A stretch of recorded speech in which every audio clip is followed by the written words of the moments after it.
ԵԱՀԿ մշտական կոմիտեն քննարկում է Լեռնային Ղարաբաղի հակամարտությունը, ներառյալ 3 խփված ուղղաթիռի հարցը։ Թվիտերյան գրառմամբ տեղեկացնում է ԵԱՀԿ Մինսկի խմբի ամերիկացի համանախագահ Ջեյմս Ուորլիկը։ Համանախագահ Ուորլիկն իր ֆրանսիացի և ռուսաստանցի գործընկերների հետ երեկուշ երեկոյան հանդես են եկել համատեղ հայտարարությամբ, աննախադեպ որակելով Ղարաբաղյան ուղղաթիռի կործանումը, միևնույն ժամանակ զերծ մնալով կողմերից որևէ մեկին մեղադրելուց փոխարենը կոչ են արել Հայաստանի և Ադրբեջանի նախագահներին հարգել հակամարտության խաղաղ հանգուցալուծման հասնելու վերաբերյալ իրենց ստանձնած պարտավորությունները։ Միջնորդներն այսպիսով դարձյալ խուսափեցին միջադեպի մանրամասների մեջ խորանալուց և մեղքը հավասարապես բարդեցին երկու կողմերի վրա, նկատել է տալիս Հայդատի հանձնախումբը, շարունակելով. մինչդեռ ողջ աշխարհը գիտի, որ այդ թշնամությունն ուղղորդվում է մեկ մարդու՝ Իլհամ Ալիևի կողմից, ասվում է Վաշինգտոնի Հայդատի գրասենյակի ղեկավար Արամ Համբարյանի հայտարարությունում։ ԵԱՀԿ-ում ամերիկյան առաքելությունն ափսոսանք է հայտնում ուղղաթիռի կործանման հետևանքով զոհերի կապակցությամբ, պատրաստակամություն հայտնելով շարունակել կողմերի հետ աշխատանքը հակամարտության երկարատև և խաղաղ կարգավորում գտնելու համար։ Հավաքական անվտանգության պայմանագրի կազմակերպությունն իր հերթին է հայտարարություն տարածել,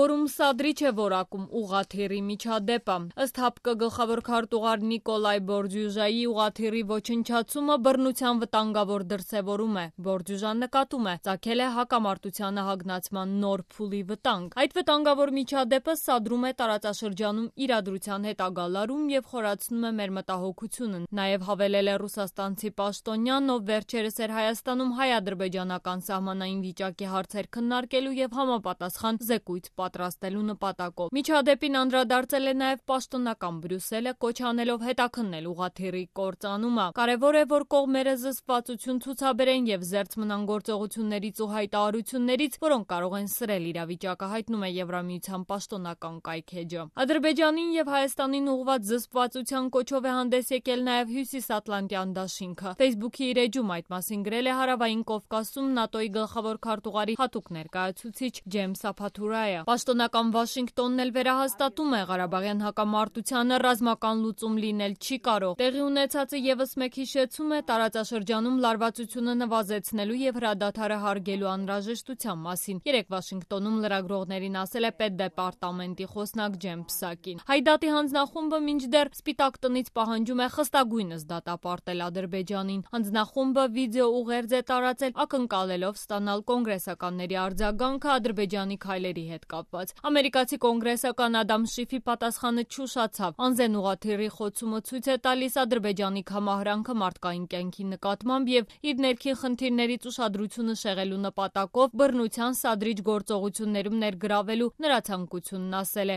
ամերիկացի կոնգրեսականը։ Ադրբեջանը խախտեց Ֆրանսիային տրված իր խոստումը, նկատում է ֆրանսիացի պատգամավոր Ֆրանսուଆ Ռոշբլուան, դատապարտելով մեջբերում այս նոր բռնության պոռթկումը։ Ինչպես միշտ, այս անգամ ևս այն ադրբեջանական վարչակազմի ձեռքի գործն է, պնդում է ֆրանսիացի խորհրդարանականը։